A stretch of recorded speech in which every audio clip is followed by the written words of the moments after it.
What's going on, guys? Welcome back to Gotti's Garage. Check in the link below for your 10% off code for wickedly boosted shirts. In this video, we are going to be trying to figure out a power steering issue, and also I'm going to try to use some of that intercooler pipe right there and kind of make like a little cold air intake. I don't know if that's going to work or not, but if the title of the video is how to make a do-it-yourself cold air intake, you know it works. My intake boot is already off, so I think it'd be a lot easier if we just remove all this stuff up front and then look for it. It does look like I'll have the right coupler. Looks like it's only a 2-inch, so I got this Mishimoto coupler right here that we can use. I don't think there's very many sensors we have to use. We have to pull this one out and reuse that. Not a big deal. But I'm gonna start removing all this stuff, so I will place you somewhere in the engine bay and you guys can just watch me do that.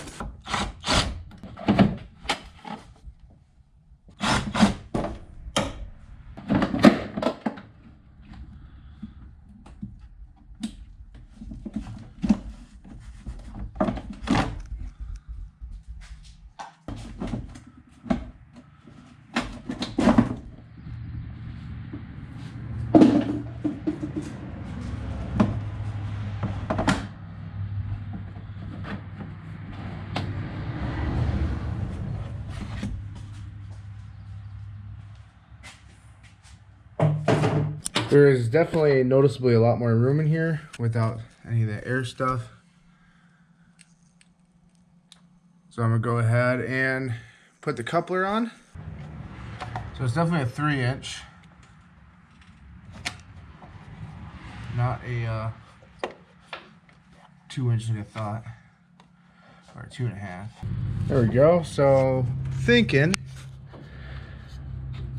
bolt these two on. We can cut this like right after this little seam right here, and then from there we need another 3-inch, which I have right here.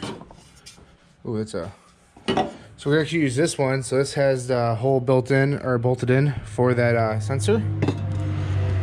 Then we can kind of go, might have to cut in front of this shroud. Ooh, got the fan right there too. All right, after some thinking, I think I'm gonna cut it right here.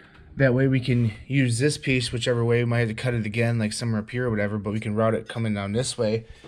Then we can use this one that has a sensor built in, either way, like this, and kind of get it to sit down like right there, like away from the engine. So that's what I'm gonna work on doing right now. We have a ton of couplers and stuff. I thought I had more pipe than this, but I'm not sure what happened to this, because I know this all right here isn't what I used to turbo the Honda, so I don't know. But we're gonna go ahead and start cutting that.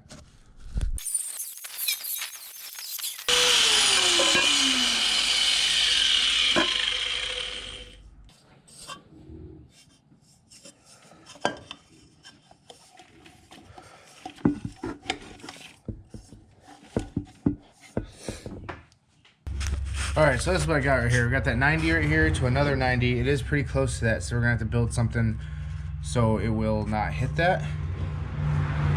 And then we're gonna cut this right here to this other seam right here, so it's another 90. And we should be able to put it right here where it then ends up right there with a big filter on it. Gotta make sure that that sensor can fit too, so we might have to extend that sensor a little bit. That's not a big deal. So I'm gonna go ahead and put clamps on this, or clamp this down so it's all tight and stuff, so we'll be able to see if it works. We don't have much room right here where the fan's at, because there's a fan. We don't have much room for that, so we might have to just trim this up a little bit so that pipe can get just a little bit lower. But I don't really think it has to go lower. I think it could sit right there. Then we can even like zip tie this pipe right here so it doesn't move. I know it's probably not the cleanest way to do it, and if you have a nice vehicle I wouldn't do it that way, but because this is like literally a giant piece of shit box, that's how we're gonna do it. There's no purpose for me doing this. I'm just bored today, so figured, I had the pipe laying around, I can go up and get a filter for like 15 bucks or something like that, and we can just go ahead and do this.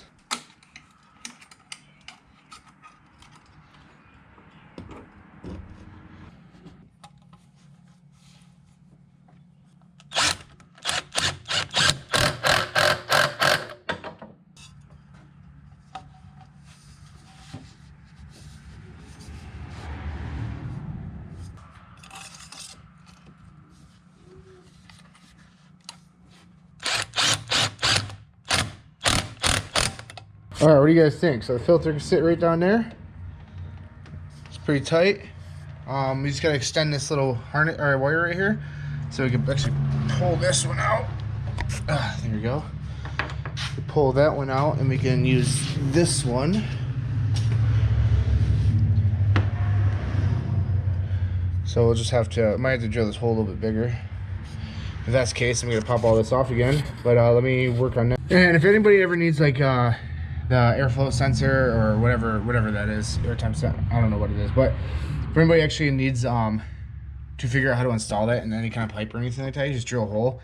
You take a piece of hose and you put it around there, and then you just stick it in so it's really tight, and it's, you know, there's your sensor. So I'm gonna go ahead and put all this back on, and we'll start extending the wire. So we're gonna start extending this wire. So all we gotta do is just cut one side, make it longer, cut the other side so you don't mix the two wires together. And it just so happens I have wire, two different colors actually. So we're gonna go ahead and grab these. I have to grab a pair of side cutters, and then we'll start working on that right here. There we go, just like that. All right, guys, so I'm just gonna take like a foot of wire. I don't think we need, I'll probably take about this length. I don't think we need a whole bunch, but we can also trim it, which is nice. So with this side, since this is in the engine bay, I will grab, I will do electrical tape too on the heat shrink, because this isn't weather resistant heat shrink, so better be safe than sorry, I always like to think. But we will go far enough down because I got some like big heat shrink, so we'll go far enough down so we don't really have to worry about it too much.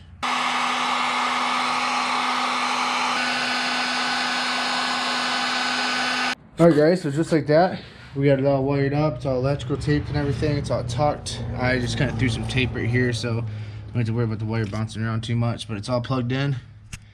All we have to do is go get an air filter, but as of right now, we're just gonna start it up and see if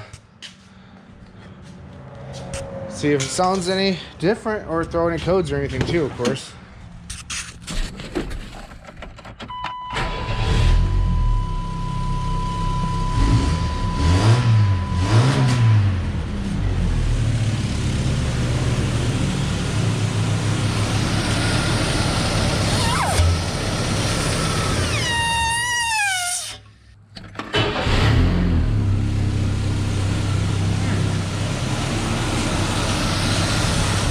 Everything looks pretty good. I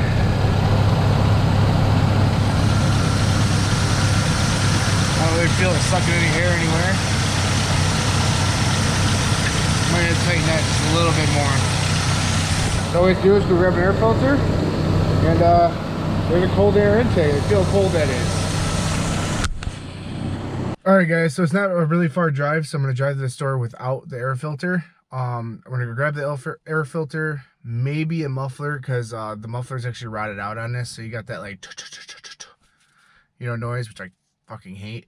So we might do that, and then I don't know, who knows, maybe we'll weld that on in this video, and then yeah, everything should be done. We'll put the air filter on, and then maybe go into the back and do some donuts. Let me know if you guys think I should turbo this, because I really think I should turbo this.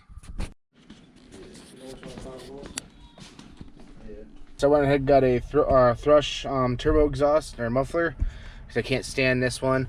I got the air filter, which is right here, and I got another little exhaust pipe. So we're gonna be putting a muffler on this video too. All right, guys, I'm back home. I was just driving up there. I didn't notice anything too different, other than I have to.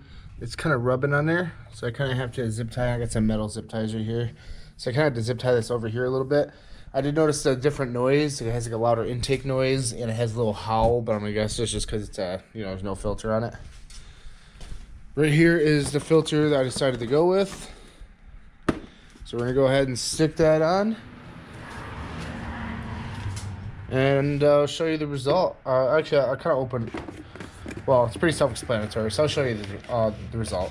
So the filter kind of hits right here, which actually prevents it from going in there and hitting. I put these metal zip ties on just in case. Anyways, that's the filter. So we'll start it up, see what it kind of sounds like up close.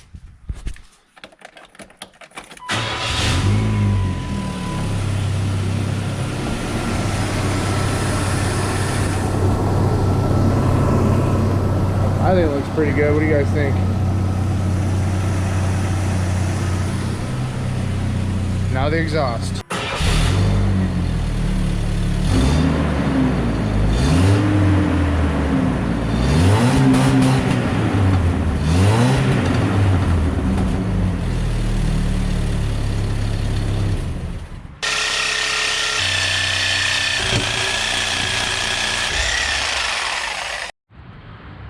So there's a lesson to wear gloves. It was cut open pretty good.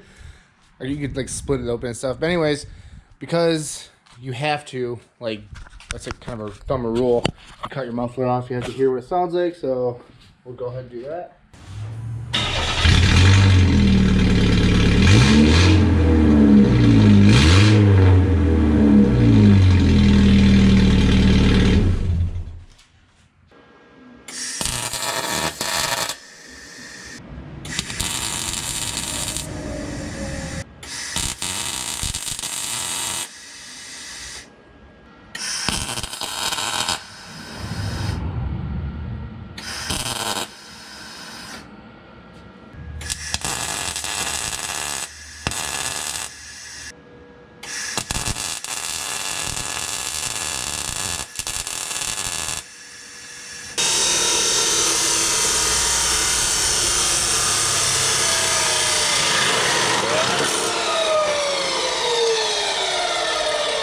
All right, guys, I ran out of welder wire, but luckily I put the 2.5 inch end over the backside, so there actually isn't any leaks or anything.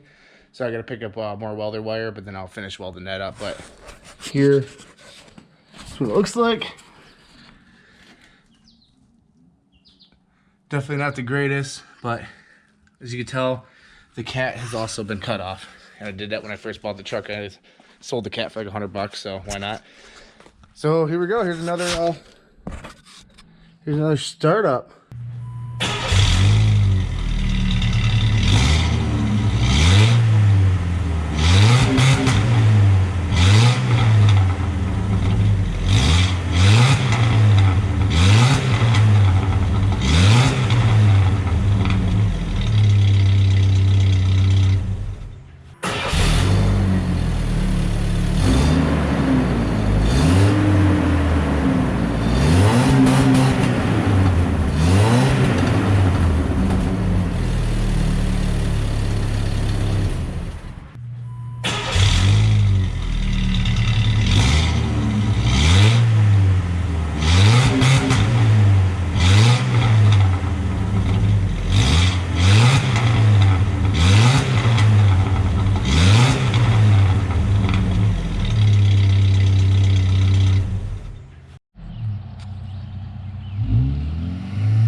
Sound better? Much better. All right, guys. Hope you guys liked this video. Please give it a subscribe. This truck's, I think, overheating. Subscribe to my channel. Give this video a thumbs up. And let me know if you guys want me to turbo this, because I really want to turbo it. And you guys stay different.